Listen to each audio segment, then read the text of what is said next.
Good afternoon. Welcome to the webinar Clinician Burnout, Coping Strategies, the third webinar in a five-part series on clinician well-being and self-care. My name is Luke Ertl, and I'm the Program Director at the Association of Clinicians for the Underserved, and I'll be your moderator today. This webinar is brought to you by the National Health Service Corps, Empowering Clinicians for Resiliency and Transformative Care Initiative.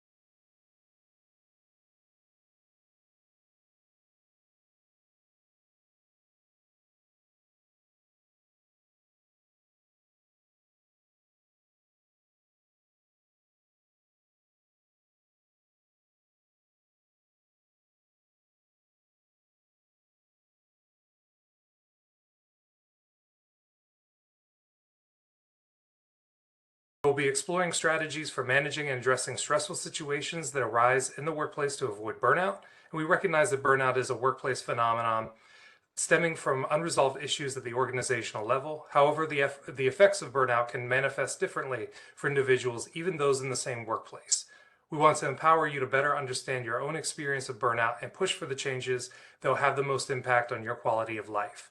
We'll introduce you to we'll introduce you to some of the drivers of burnout, and then we'll dive into strategies to address the root cause of the issue, to gain support from the people around you, and to manage the specific symptoms of burnout you might be experiencing.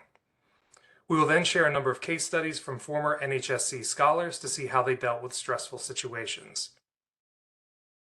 Our speaker, Dr. Eileen Barrett, is a rural internal medicine hospitalist and chair-elect of the American College of Physicians Board of Regents. She is also a former NHSC participant. Eileen received her MPH from the University of North Carolina at Chapel Hill and her MD at Georgetown University, completing her internal medicine residency at Oregon Health Sciences University Hospital. She also completed a medical justice and advocacy fellowship through Morehouse School of Medicine and the American Medical Association in 2022. Eileen's research and scholarly work are in the areas of clinician well-being, gender equity, health equity, and substance use disorders. She has received awards from the New Mexico American College of Physicians in Advocacy, Early Career Leadership, and for advancing the careers of women in medicine, and was recognized by the New Mexico Society of Hospital Medicine chapter as a 2020 Physician of the Year. Eileen received a 2019 Exceptional Mentor Award from the American Medical Women's Association, is an elected member of the Gold's Humanism Honor Society, and received a 2021 Award of Excellence in Humanitarian Services from the Society of Hospital Medicine. Before we get started, I'd like to go over a few housekeeping items.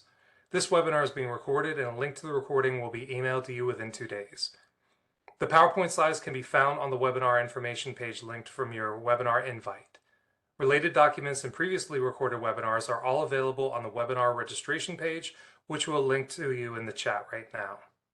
This is a 2-hour webinar, and the first hour will include a presentation on coping strategies. We'll have time for Q&A at the end of the presentation, so please type the questions you have for the presenters in the chat box on the right side of your screen. You may have to manually open the chat box by clicking on the chat icon in the bottom right corner. If you raise your hand during the presentation, we will not call on you until the end of Q&A if there is time.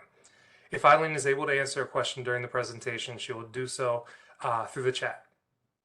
If you have a technical assistance question, please contact our colleague Josh. His contact info is pasted in the chat. For the second hour of the webinar, we will have a coaching session facilitated by Aisha Moore. Webinar attendees will have the opportunity to engage Aisha about challenging situations they are experiencing, trying to implement burnout coping strategies in a 10 to 12 minute coaching session. Please stay on so that you can learn about common challenges regarding burnout and how to resolve them. The coaching session will not be recorded to help participants feel more comfortable participating. To see closed captions, click on the CC icon in the bottom left corner of your webinar window. I'll now hand the mic over to Eileen to begin our presentation. Eileen? Thanks so much, Luke, for teeing us up for success and for providing everybody the overarching context of the great work that is being done in this area. I'm so grateful to the work that HRSA is funding so that ACU can do this. Having been a National Health Service Corps really scholar, really defines so much of my identity, and so this is particularly meaningful for me to get to be here today, to get to do this work, and to hopefully be able to help provide information and support for the sites and the scholars, people in loan repayment, to help us be well so that we could take best care of the patients. And again, we do welcome you to add questions in the chat. If it's something I'm easily able to address while presenting, I will do my best to do so. If not, then we'll do so at the end. I also will be adding my email to the chat. Very few people ever follow up, but if you have questions, feedback, would love to hear from you. So with that, then I'll start to move us forward. Again, we'll have some slides. I'll describe some of the things that are on the slides because I know some of you might be screen off maybe while you're driving or while you're doing something else.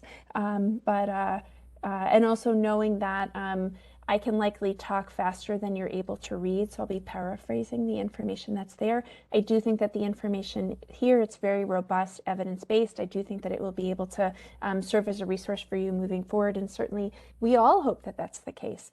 But so with that then, and moving forward, wanted to make sure that we're all on the same page of what we're going to be covering. You can see that there are 3 learning objectives, and this is really about the importance of coping, the different types of coping, and then also really to touch upon those challenges that healthcare professionals are facing when trying to implement some coping strategies, excuse me. We'll also spend that time on cases that I think some of them will really resonate with you.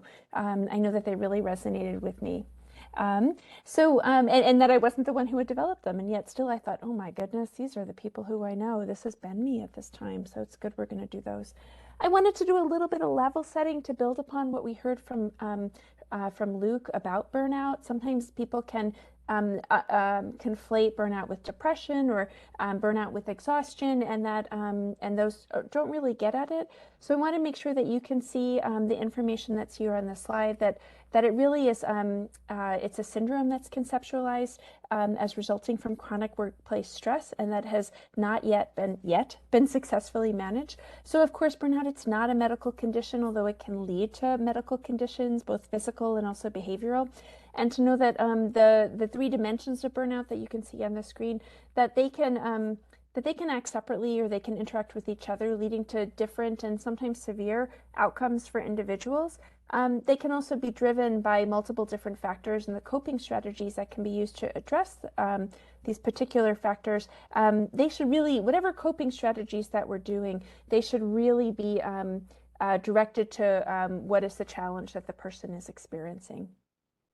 And so with that, really at its foundation, and I hope that we could all understand, and I think that we're all on the same page, but that we can increase resilience to help burnout go down. When burnout goes down, it also increases resilience. So there really is this relationship, this balance that is so important, and that and it's important that while we're here together. So really, again, we want to fix the workplace while supporting the worker. The problem is not the worker in this case, and that our organizations, we really want to do this, of course, but really that we should, our organizations are really, we have this duty to create the work environments that foster resilience to help minimize their experiences of burnout. I know that everybody here has that good intention of doing so. And there's so many reasons why there is this urgency, and specifically all of us would be hard-pressed not to see the headlines about clinician burnout. The rates that you see on the screen are pre-COVID, and there's some data to support that this has gone up since then, or these numbers have gone up, and that the studies of burnout rates among our other clinicians in the who are non-physician clinicians, that the studies are sparse, such as for PAs and dentists, but also among every member of our healthcare team, and every member of the healthcare team and their burnout and their well-being. It matters, period. It matters. This is not a zero-sum game that one person's well-being or burnout matters more than the other. And I do, we just don't have as much data in the non-physician colleagues. I do hope that we get to have that so that we can provide the focus and the support that that their burnout deserves, right? And I suspect that if you were able to attend the previous webinars, so you know this, but in case not yet, that please do know that the prevalence rates that are reported will also vary depending on the burnout assessment or measurement tool that's used and the dimension of the tools that are used. So we will always see a little bit of variation, but I don't think we should spend the time in the variation. I think it is because we know that it's real. I think that it's more important to spend the time on the empathic solutions. So thank you for your grace with that. There are some things that we do know that are related to burnout. They do absolutely have to do with like being asked. We're asking a lot of each other. We don't have enough time with the patients. We often have too many documentation requirements, not enough control over what we do in the day, not enough autonomy, some challenges to our work-life balance, and possibly also that values misalignment with the organization.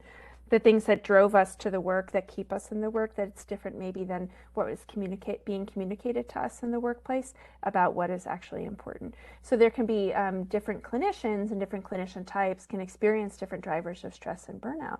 So say, for example, among our nurse practitioner colleagues that particularly say earlier in their career, they may lack sufficient consultation time from with their attending physicians who are also short on time, or maybe based on how the clinical situation, the clinical setting is staffed. And NPs are frequently expected to participate on communities, and they may burn out due to the committee overload plus not receiving enough support or not having enough support available to them. And for example, in the case of our colleagues who are dentists, that they may experience, and some data suggests there can be a reduced personal accomplishment that can be a driver of burnout via a lack of career perspective. So dentists may feel trapped in one career direction and may and face many years of doing the same thing. So it really we should ask the people what is affecting them and seek to address that, because it will be the solutions again need to be customizable.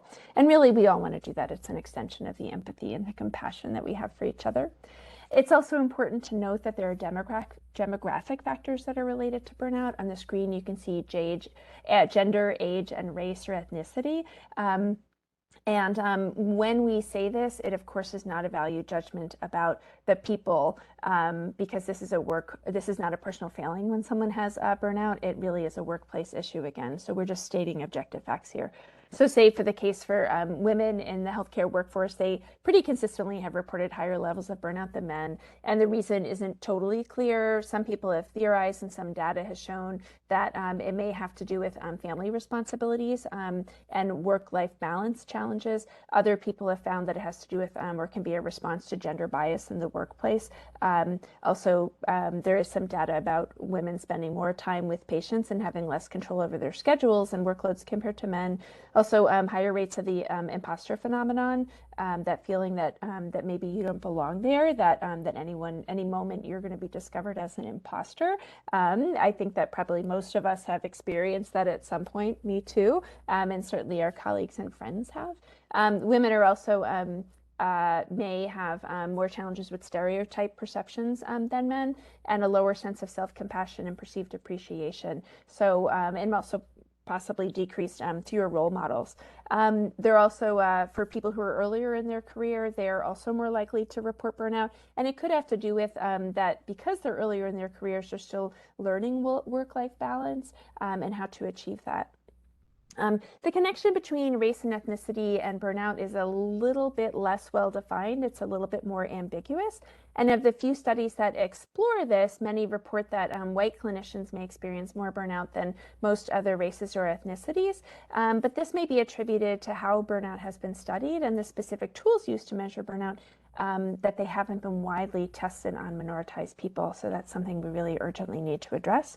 And then remembering, of course, the importance of intersectionality, and that the intersection of gender and race can also illuminate the compounding effects of multiple oppressions on burnout. And that there was a study in 2020 that found that physicians from minoritized groups experienced more burnout than their white counterparts.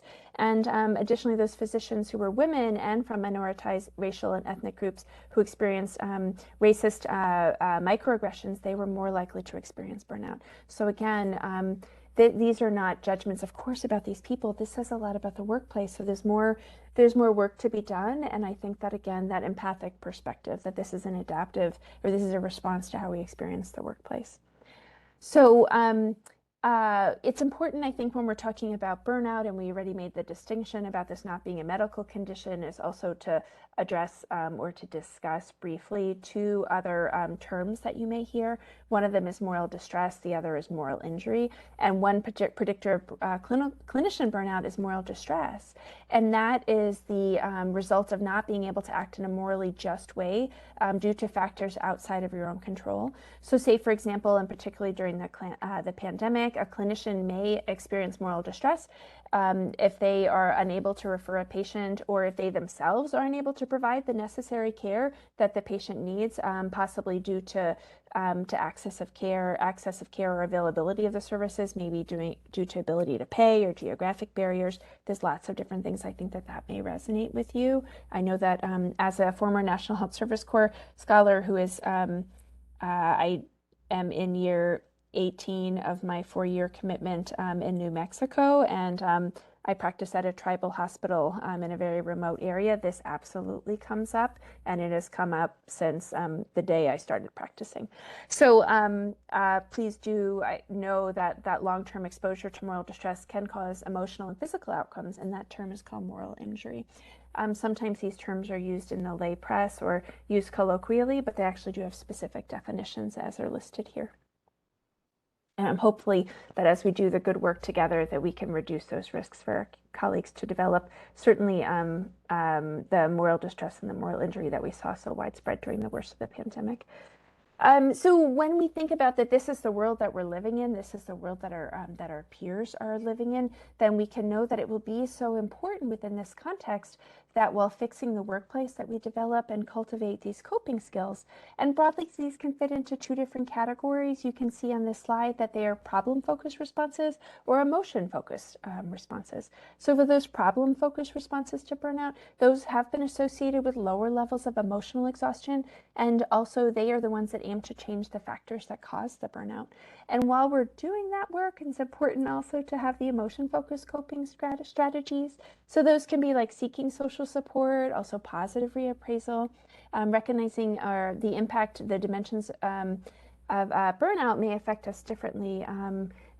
This is a very, again, an empathic, a trauma-informed model, and that when we think about positive reappraisal, it's the act of cognitively restructuring our thinking about an experience to a more positive experience. It can, in that case, mitigate the impact that emotional exhaustion and the reduction of personal accomplishment that people can have. So that emotion-focused coping strategy of positive reappraisal, it can really help bolster us, whether we're taking on the system or not. Everybody deserves to feel good about what they do. The other thing, of course, as you probably know, is that when we seek out social support, that we can lessen the experience of depersonalization and that reduction in personal accomplishment feeling that can affect us. So in this next slide, you'll see some more examples. And so among the things that we can do in the problem-focused strategies, so we can talk to leadership, and that can be about the schedule. It can be about staff support. It can be about having more time with patients, right? All our organizations want us to provide better care to the patients. Well, our well-being, our sense of addressing the problem, our sense of wanting the patients to be well is not at odds at our wanting to be well, right? We just need the resources to be able to take good care of the patients. So sometimes these problem-focused strategies, they can seem harder and they can be harder, but they're absolutely doable and they are valuable to work on. So if you want to say, for example, get involved with advocacy efforts around the patient's needs, that can be within your organization. It can also be through the Association of Clinicians for the Underserved, who does great work in this regard. While you are doing the work to set boundaries between your work and your personal life, sometimes you might find that that work that you do within work or outside of work, that engagement with others helps you do this. And so one way you can do so is maybe partner with other National Health Service Corps scholars or people in loan repayment so that you can have that community that reinforces, that helps you sort of set those boundaries to get involved in that advocacy and to have that, to reduce that isolation that people can experience. I mean, that community is already there. So say, for example, when you are looking toward developing solutions that are about the problem, that try to address the problem, that there are a lot of different examples. You can see some great ones on the screen. So you can speak with your supervisor or your administrator and your administration in general about joining you while you are on rounds. When people walk with you in your shoes, it often is very illuminating. And that can be one of the most powerful things that can happen, that can sort of illustrate the scope of the challenge and also the scope of the solutions. It's good to talk with them also about priorities, expectations, about processes, about additional supports or resources to manage your workload, the timeline with which you're asked to reply to things, and also the barriers to the work that you want to do. Because again, the supervisors can be powerful allies in addressing these challenges, and you can, without putting too much on you, but when we work on these problems, the supervisors are usually supervisors because they want to do right by their people. So you might be able to help shed light on solutions that will help you, help your colleagues, help the patients. And that when you are having that conversation, it can be helpful to clarify priorities and expectations to address those inefficient processes, maybe identify additional supports, and to communicate those barriers. And be ready when you're having the conversation by having specific, achievable proposed solutions for the issues you're facing, as well as any concerns around safety or patient experience. And you might have to couch it in the frame of the decrease in productivity that results, so that to help sort of speak their language. Again, when we're trying to affect change, make them the hero, help them be the person who maybe you're providing some suggestions, and then together you can work. They can also be the hero. They can be the champion that you're working together to make that change. A couple different ones that I'll say when you're doing this work, sometimes it can be helpful to provide solutions that have worked elsewhere. The Association for Clinicians for the Underserved has lots of resources on this. You can point to a webinar that you went to where they had some suggestions. There are also lots of online resources, and momentarily I'll add some of those to the chat. And very specifically, and this might be if you have a cell phone available, take a photo right now of this slide, because you can take these suggestions and bring them to your supervisors, your administrators, to request some changes. So there's a whole field of options. I hope that this helps sort of illuminate what sort of like what's the whistle for thinking of some more. But having a scribe has great data for helping preserve the relationship with the patient, while also decreasing burnout and preserving documentation and preserving billing. In some cases, in some systems, it has led for people to actually increase the number of patients that they see, because we never minded seeing the patients. It's all the other things. Sometimes that can also be about setting after-hour boundaries, such as limiting phone and email related to work, setting that auto reply that says that you are away from your email because of for other reasons, either because of your clinical care, also just because it's after hours. There are also that you can work with your supervisors to identify opportunities to engage in activities outside of direct patient care that add value to the organization. So that could be like your QI projects, maybe research, maybe community engagement. You know that there's so many opportunities there.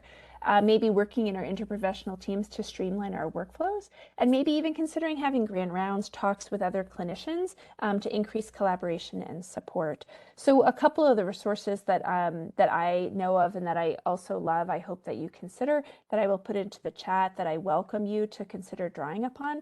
One of them is something that's called Steps Forward, which comes through the American Medical Association. It is not just for physicians. It is not just for members.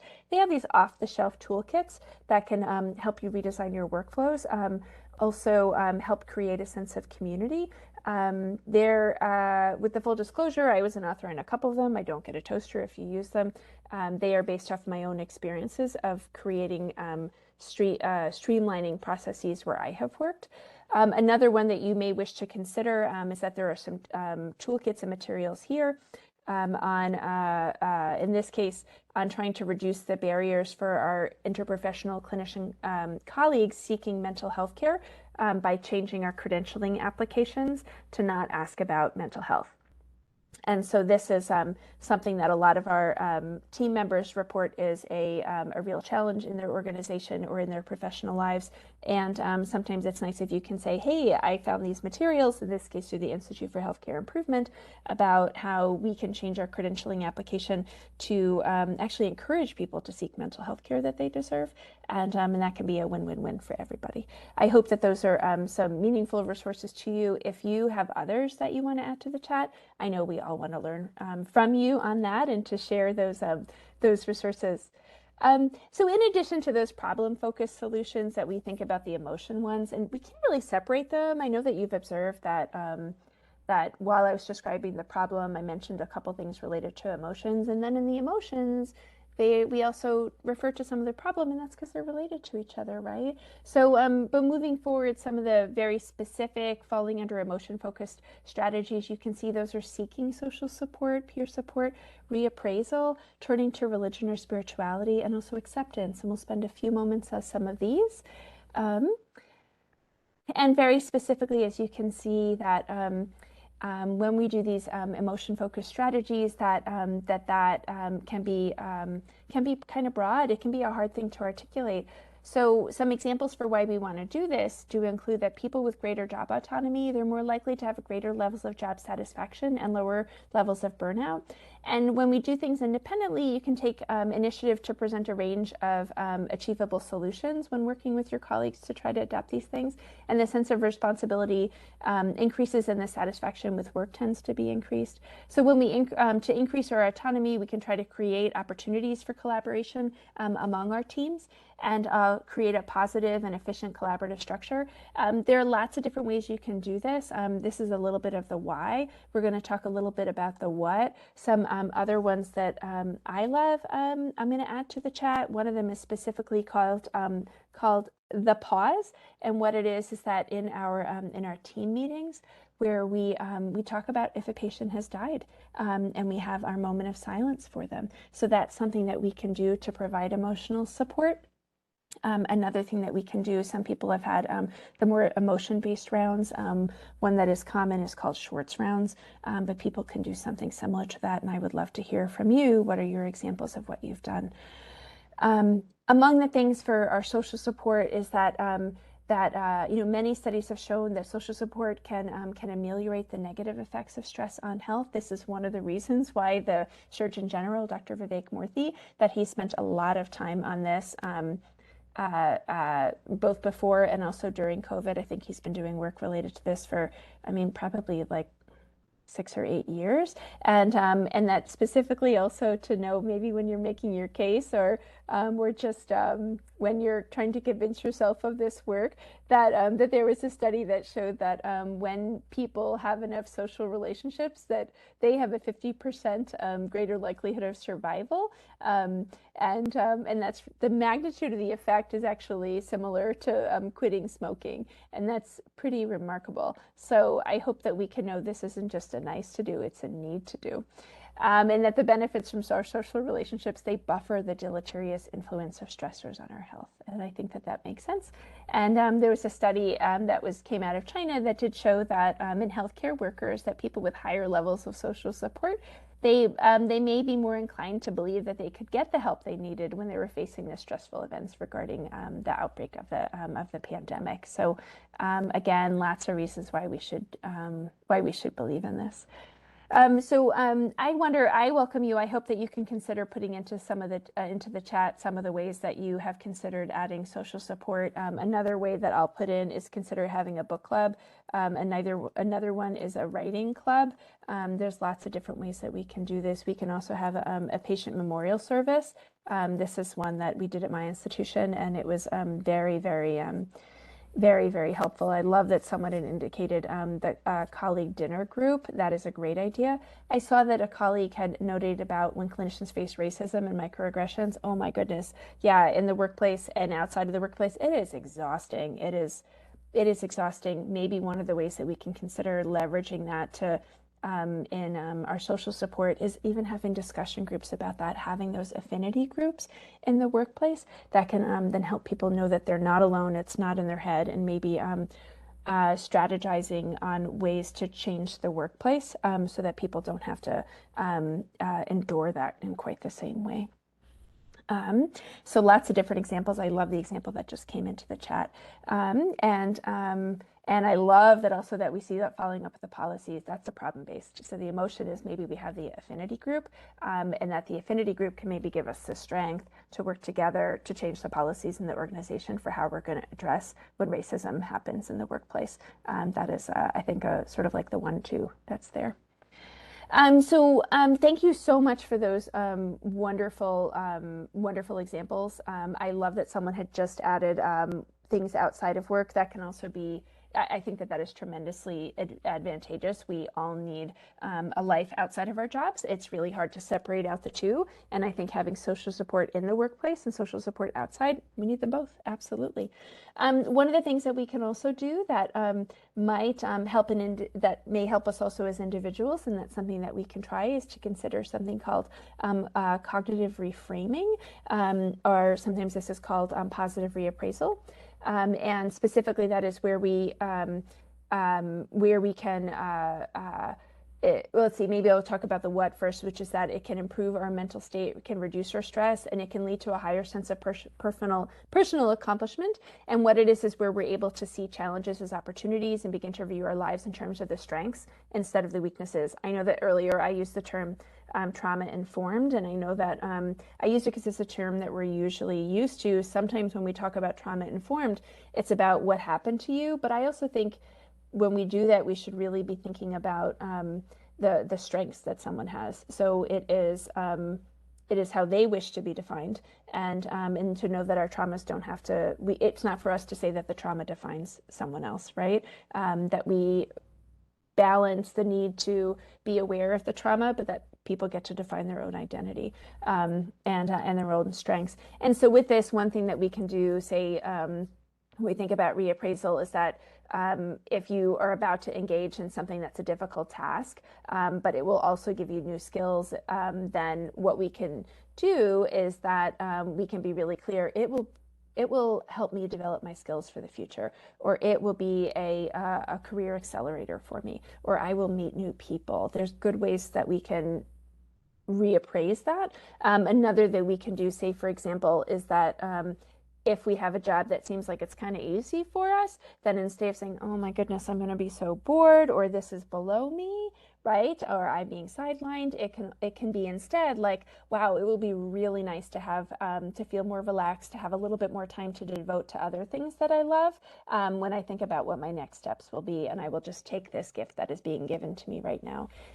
So when we do this regularly, we can often find the benefits of most situations that come our way. I think the person who I think of really shaped my thinking on this is Viktor Frankl, who was a psychiatrist who was Jewish and was sent to a concentration camp, and he developed a specific type of psychotherapy that's called logotherapy, which is the idea about finding meaning and not overly sugarcoating something, but finding meaning in something to be able to endure it. And that we can find meaning, we can find purpose, and we can reframe some of the things that we're experiencing. I do hope that maybe you'll consider adding to the chat some of the positive appraisals that you've already done, and or maybe some of those are positive reappraisals, depending on where you are with this. And while you're thinking of your case, then I think we'll just spend a moment on how we actually do that in case you haven't done it. And maybe when you're doing this enough, you can introduce it to a meeting in your organization. So you can identify that stressful situation. So maybe instead it's going to be like, wow, I'm going to be talking with a patient who usually their needs are needs that I'm not able to fully meet. So that's an example. And then when you do the reappraisal, what you can say is, well, were there any, or will there be any positive outcomes that result from this situation? Is there anything that I'm grateful for? Because even being very explicit to reflect on what brings us gratitude, it rewires our brain to think about those some more. Maybe it can be how what I learned from this situation, what I learned from the person, or how I can grow and develop as a person. So the example that I just said of maybe somebody who I can't meet all of their needs, I think sometimes it's really nice to think, well, what is the need that I can meet today? And the need that I can meet today, it might just be limited to being someone who listened to them with kindness, someone who got to extend them kindness. Of all the people they were interact today, I have gratitude that for this person who it is so hard to be them, at least I got to be able to provide them a listening ear, some kindness for a few moments. I hope that thinking of a silver lining is something that that you can consider, maybe again practicing in the chat, adding something that you were able to find a silver lining for, and cognitively reappraisal. I would love to see what those examples are for you. And thank you in advance for adding those to the chat. Some other things that we can do is we can reflect on in an emotion-focused strategy. There is another example that we can do for that is just really embracing religion or spirituality, whether that's a faith tradition or not. There's excellent and robust studies for this, how it can help us in many different dimensions. I think that it speaks for itself. Some other things that we can think about is the role of acceptance. And acceptance doesn't say you just live with something terrible that happens. It's the idea of cultivating a mindful practice, a gratitude practice, and receiving the support that you need so that you can, oh, excuse me, I should have advanced that slide, that we can accept what has happened and then build our lives around that, knowing that it's a welcoming attitude. And that one thing, though, to be careful is to exercise this very deliberately and also with caution and not to push onto someone else or force it onto ourselves, because when we do so, it can have some negative effects. So we want to only do that with deliberately. Some other things that just as we move forward, as we get to the home stretch, before we talk about our cases, is that there are some other emotion-centered strategies that you'll see here, including building relationships, seeking help from a mental health care professional. Everybody deserves that, right, when it's needed and when it's wanted. Considering also your meditation or mindfulness techniques. The reason why we talk about it is because it works. Right, and if you find that you don't have 2 minutes to do a mindfulness exercise every day, it means you probably need 10. So I hope that everybody can consider that. And then also don't forget the role of your physical activity, spending time outside, spending time around beauty. So those are some emotion-centered strategies as well. So that was a little bit of a whirlwind. I think that that you probably knew about a lot of those examples. I thank you for the examples that you added into the chat. I'm very excited to, I'm grateful that I get to learn from you and for the work that you're already doing. And now we're going to spend some time on some case studies, and I think that these will resonate with you.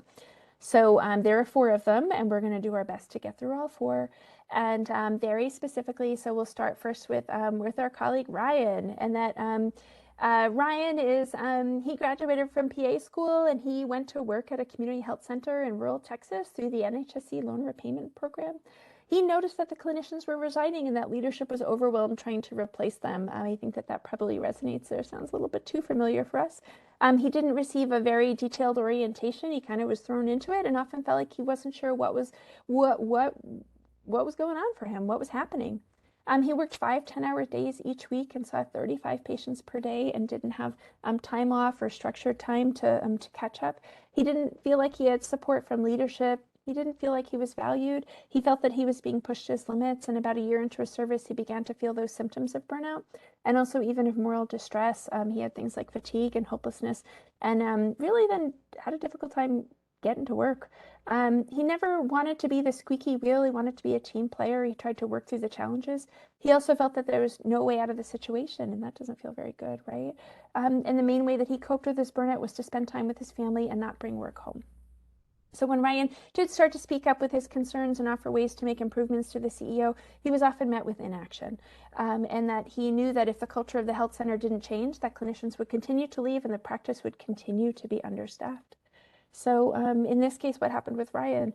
Well, this is the reason why we need to be proactive, right? Props to the person who put that into the chat. So in this case, Ryan did Couple things. So first thing is that he made the decision to transfer locations to another NHSC approved site, in this case in rural Idaho. He landed at Family Health Services in Twin Falls and he never looked back. So the difference in the work environment was like night and day. The CEO regularly made it clear that his #1 priority was ensuring the clinicians were happy. He allowed the clinics to make their decisions about operations, and there was a strong focus on preventing burnout and then working to ameliorate it if it happened. The health center financially supported clinicians receiving CME opportunities and taking time off, something Ryan didn't have before. He's able to work 4 10-hour days and saw 25 patients per day. I think objectively, a much better decision, right? And that he was seeing the same types of patients and doing the same rich and rewarding procedures that he had done in Texas, but he had more time to talk with the patients, more time to connect with them about their health, and then was able to provide higher quality care, which is also the holy grail. He sees a large number of migrant patients who are unable to get insurance and therefore cannot access many specialty procedures, such as the cancer screenings. But fortunately, the organization holds fundraisers and partners with local hospitals to provide these needed services. They also write grants to cover supplies for patients to get those needed supplies like blood pressure cuffs and also glucose monitors. So what happened with Ryan? And then in this case, Ryan was able to stay there.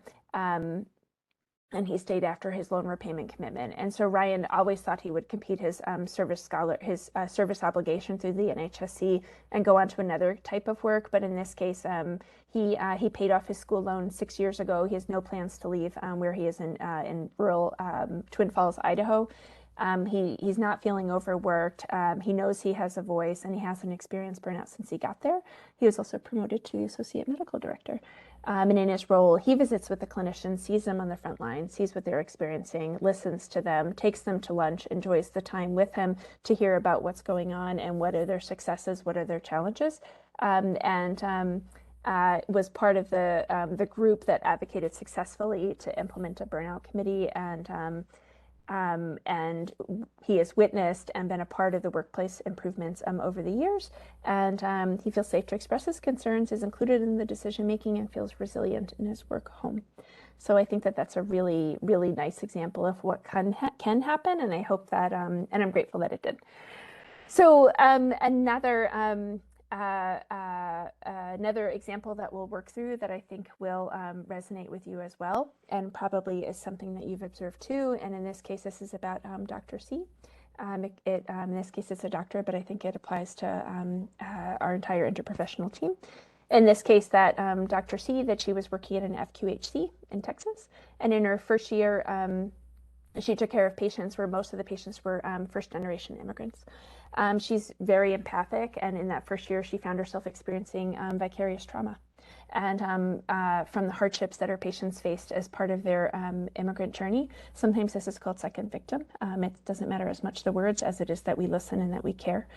It was also at the same time that she came to realize that this productivity-based work environment meant back-to-back encounters with little or no time to reset her mind and to reset her emotions and to reset her heart. Despite the trauma that she was being present for. She also found that she frequently worked until 10 p.m. to complete her documentation, which left her with no time to really decompress after the next day, and then she just came back the next day. So in this case, that Dr. C, she attended a retreat on burnout prevention. She recognized, because she recognized that she was experiencing signs of burnout. And during the retreat, she learned skills to help her avoid taking on the burdens of her patients. She learned how to bear witness to their patients' experiences by focusing on their resilience and their strengths rather than solely on their hardships. And she cultivated this mindset over time through daily meditation and self-reflection. And in her meditation sessions, she asked herself, what am I doing here? Why am I doing this? To reflect on the meaning and the value of her work. So other things about Dr. C is that she became more intentional. So and that was because the retreat helped her realize that when taking time off from work, she needed to completely unplug and get just off the grid to really decompress. She spoke with her supervisor and explained the importance of having time to be unplugged, and they were able to come up to an agreement that allowed her to have time that was completely disconnected from her job. And I think that we've all seen those successes, and we've all seen the cases where we hope that that is how the supervisors will respond and how our peers can get the help that they need. So next to case number 3 is Dr. O, and that Dr. O, after he finished residency, began working at an FQHC in Connecticut. He was not prepared for the intensity of the work environment and the complexity of the patient population. Each day he felt like he was drinking from multiple fire hoses. And in this case, the FQHC had no faculty members and no attending physicians, and all the other physicians were busy seeing other patients. So Dr. O lacked opportunities to consult with colleagues on complex patient issues. And also Dr. O spent 11 hours every day in the clinic, taking only short breaks at his desk for lunch. And by the end of the first year was completely exhausted, which I think makes sense. It's not a personal failure. So Dr. O found that a huge source of his stress stemmed from the way he was trained. In medical school, he saw patients once a week for once a month, and often they did not see him again. Not expecting to see his patients regularly, he felt he had to solve many complex patient problems in one 15-minute visit. And there was a lot of pressure that he put on himself to sort of address everything in one visit, and that left him felt really drained. So he realized that a less stressful strategy was to build a longitudinal relationship and to know that, that everything doesn't need to be addressed in one visit. So the other thing that Dr. O found for reducing stress was engaging in professional activities unrelated to the direct patient care. So he took on some opportunities to teach his advanced practice clinician colleagues in ways that they felt like they wanted to grow and develop, and engaged in some QI work that really helped the clinic and helped the patients. And so while these activities, they did add to his responsibilities to his job, and they were often unpaid, they made his job more fulfilling. And everybody deserves that. And then in our last colleague, this is a different Dr. C. That Dr. C was always had this sort of interest in Native American culture. So when she was offered the opportunity, she moved from Philadelphia to the Navajo Nation in New Mexico, and she just jumped on that. She juggled a rotating schedule of seeing patients in the clinic one week, followed by every patient, seeing every patient who was her continuity patient while she was in the hospital. And did have a really busy and demanding schedule, but she found the mix of inpatient and outpatient a really exciting experience. This was the experience that I also observed working on the Navajo Nation. But one of the things that was tough was that she's, because her workplace was not a primary source of stress, one challenge was being in a small community because the lines between personal and professional life became blurred. I absolutely found that when I was in town, people constantly, when I worked when I lived and worked in a rural areas, that this comes up a lot, that you're in the grocery store and people asked you to take a look at that mole on their arm or about their medications. So she enjoyed occasionally running into her patients in the community, but in this case, Dr. C, she started to feel like she constantly had to be a professional. She oftentimes, that patients would request that medical advice when she was further afield and not in the clinic or hospital. So she learned that providing a few tips and letting her patients know that she'll work with them into the clinic schedule as soon as possible helped her keep her patients happy while also keeping our stress levels low and continue to have that sort of rich and rewarding relationship. The other thing that she experienced was that there were challenges finding recreational activities outside work in a small town. So she found some nearby community groups, and she that coordinated outdoor activities like kayaking and skiing and also hiking. And so through those networks that she built some friendships and relationships and was able to celebrate milestone events, including marriages and births in the community. And that helped sort of deepen that, cultivate that relationship in the community. So those were four cases that I think that illustrate a lot of the challenges and also some solutions. And here is then one learning vignette as we move forward. And then in this case, that this is about Ms. H. She is a nurse practitioner in primary care. She received her degree. She was hired to work in what seemed like a dream come true job, but the honeymoon period ended quickly. Her mentor was fired. She had a pretty abbreviated onboarding, and she knew it wasn't a fault of the mentor had been fired because she'd been improperly billing, and recognized that her mentor hadn't received the success that she needed to succeed. And then the CMO left the organization as well because of some conflict with the CEO, right? And I think that unfortunately, there's a lot of turnover. We've all seen something like this. So she also found that she didn't feel quite as confident in her skills, and that the organization didn't yet have a collaborative culture that she wanted, and she often felt frustrated with the burdens, and was finding that it was causing her to sort of, the feelings were and the thoughts were seeping into her personal life and caused her to lose some sleep. So a few months she found that the frustration became unbearable, but leaving wasn't really a viable option, including related to the financial support. So I think that introduces, like, well, what do we do for our colleague in this case of Ms. H? and to improve her situation, to mitigate the experiences she has related to burnout, and what approaches could we take for Ms. H to help her manage her symptoms of burnout. And I think that that's the good learning that we can do moving forward, and both from the perspective, the couple of different buckets that we have, which is the emotion focused and also the problem focused strategies. So as we move into that conversation, then I'm excited to learn from you, and we'll turn it back over to Luke to moderate that discussion. Thank you very much, Eileen. So yeah, we'll go ahead and give it a second or two if anybody wants to go ahead and put some comments in the chat, or if you'd like to raise your hand to talk a little bit about any approaches that you think that Miss H or this nurse practitioner could do in this situation. I'll give it just a moment or two.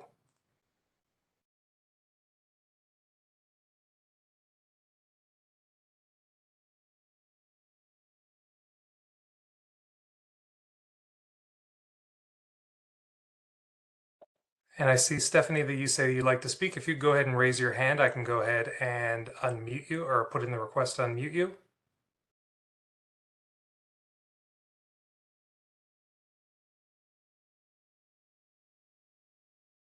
Okay, I just sent that request to unmute you. Go ahead and speak, Stephanie. Having me. Can you hear me? Yep, loud and clear. Great. So I am a participant. I'm a DNP prepared nurse practitioner. I'm actually dual certified as a psych nurse practitioner as well as a family nurse practitioner. And I really appreciate the conversation surrounding these issues. I think what I would like to also just throw out there for everyone to really consider is that depending on where the site is located, there may be additional issues that may require organizational buy-in and policies and strategies in place. For example, if the organization has an environment such that the supervisor is creating a toxic workplace, or BIPOC individuals are dealing with microaggressions or discrimination or racism or some other form of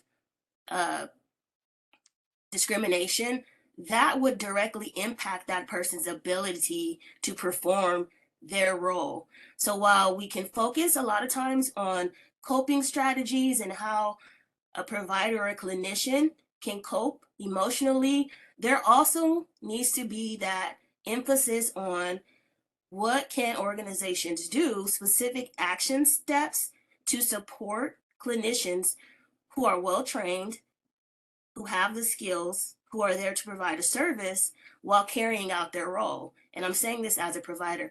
Fortunately, I have not experienced any microaggressions myself as an African-American woman, but I talked to quite a few clinicians who are BIPOC who have had a different experience. So I wanted to throw that out there just so that we can, have some additional discussion and insight regarding that topic, because not everyone may be familiar with it or have experienced it. Thank you. This is Eileen Barrett. I am so glad that you said that, and I think that I think that the way that you said it, it really translates into a call to action.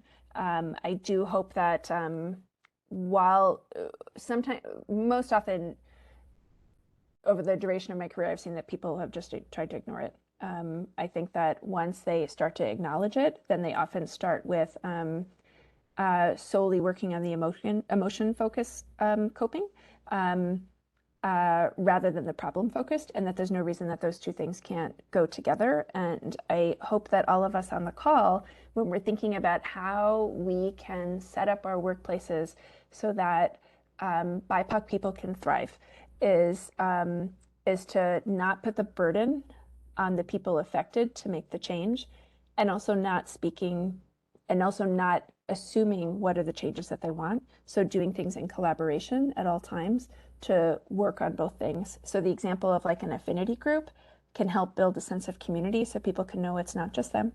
Can also then provide the peer support that everybody deserves, while making the case to the organization, which should speak for itself. Let's be clear, one shouldn't have to make a big case. Unfortunately, the way the world works is often that we do, right? for creating, say, for example, a zero tolerance policy for discrimination and harassment, or looking at the and also the scope of solutions that could be present related to including things like having enough interpreters, including to having things like what is the art and the layout of the building and what does it say about who we are and what we value. There's so many, what are the holidays that we observe? What are the days off that we observe? How do we talk about people? What are the ways that race and ethnicity are managed in the EMR? And are they a way that reify race and ethnicity as biologic rather than the social constructs that we know that they are? I meant to say those just as a couple of representative examples of the ways that our organizations can do problem-based solutions. And I didn't even say the example of doing trainings on upstander training to help people recognize and respond to microaggressions and macroaggressions. So I think that there are a lot of ways that we can do emotion and problem-based coping, and I hope that our organizations can all take it upon themselves to heed that call to action that we just heard from Stephanie to today work on addressing this challenge through through multiple different venues and through problem and emotion based strategies. I recognize that was a lot of information at once, and I think it's probably because I feel really strongly about it. I spent a lot of time developing examining processes and procedures and changing them to reduce the bias that are in them, and to help create a more welcoming clinical environment for the workers and also for the patients. I would love to hear the things that other people are doing. I do see added to the chat includes holding those accountable who are carrying out microaggressions within the workplace environment. Yeah, that is hard and that takes work. And I think that we absolutely need to do that. Very, very well said. I do see in the chat also, are there ways participants can intentionally seek out sites with better processes and procedures for preventing burnout and promoting wellness? I wonder if we can come back to that, because I think that is something to talk about. I do feel like because having equitable and just working environments where people can thrive is so important. I think that is something that every workplace, I hope, heeds that call to action to work on that, and then celebrates that in a way that is not solely performative and communicates that what are the things that they are very explicitly doing to the people who are applying for their positions, so that they can know that they are welcomed all and bring all of themselves to work. And that can include, say, for the example that we do see, which is to have education on microaggressions like there are on harassment as part of our onboarding. I think that that's a very, very important thing to do. And I'll jump in here real quick, Eileen, since we've only got about 2 minutes left, and I know there are a ton of questions that have come in. What we can do is, since we are wrapping up and we need to wrap up here at the end of the hour to start the coaching session, if we could go ahead and move on through the slides and pull up the evaluation. I'll go ahead and ask one last question here. That way we can get into the coaching session. But one thing that did come up, and let me get back to the question here, was what could grand rounds look like in a primary care setting or for primary care providers?